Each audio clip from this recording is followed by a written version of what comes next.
All right, I'm the Flat Rate Master, and let's talk about some good stuff for a change. Now, I saw a post recently in Changing the Industry podcast, and it was talking about a shop owner who was helping his young technician.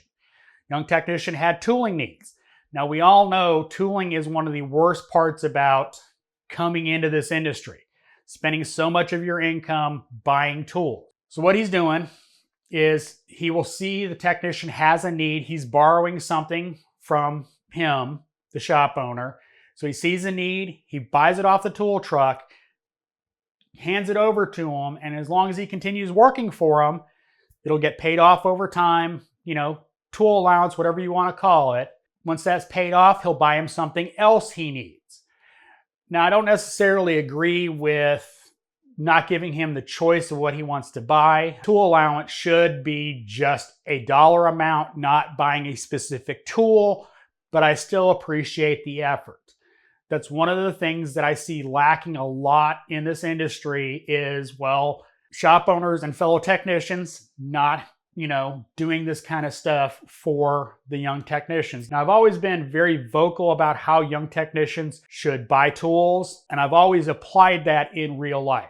I've always, encouraged young technicians to buy smart, not stupid, buying something they need, not something they want. Are you really needing that air hammer when you used mine once in 6 months versus, getting that impact driver to help you take out air filters and stuff like that. That's what I'm talking about. Now, one of the things I've also done, which I don't think I've ever talked about it on this channel. I've talked about it in posts and stuff like that. I've magically needed an upgrade on a tool that I saw a young technician need. I got the latest and greatest, and I slid the used but working tool over them. Go, here, use this. You need one. And basically they kept it. If I have an extra tool here, use it.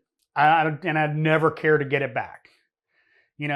Occasionally I've had technicians where they bring it back after they bought something, but generally I go, you got mine, just keep using it. Rarely gave it to them, so to speak. I always kind of borrow, use this till you get something, and never ask for it back. It was never like, here, I give you tool, I better than you. No, it's like, here, I know you don't have one, here, use mine, I got an extra one, and never wanted it back. There's times, yes, I've here, just take mine, keep it, it's fine. Now, I've done that a good bit with tools I've received in reviews. I'm like, I don't have an extra, I don't need this, here, take it.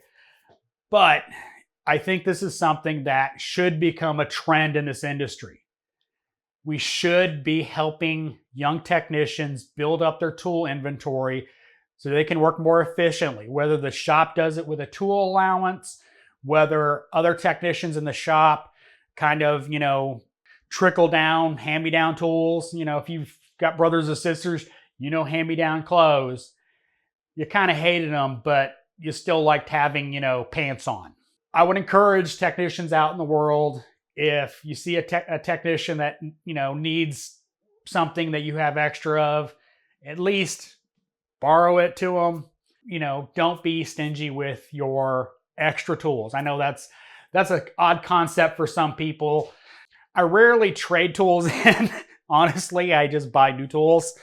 Hence why I have 2 triple banks. But I encourage people to help the younger generation. They've got bills to pay. They need tools. So if you got extras, maybe do a little hand-me-down. So I hope this was a little more positive than some of my videos have been. As always, thanks for watching. I am the Flat Rate Master.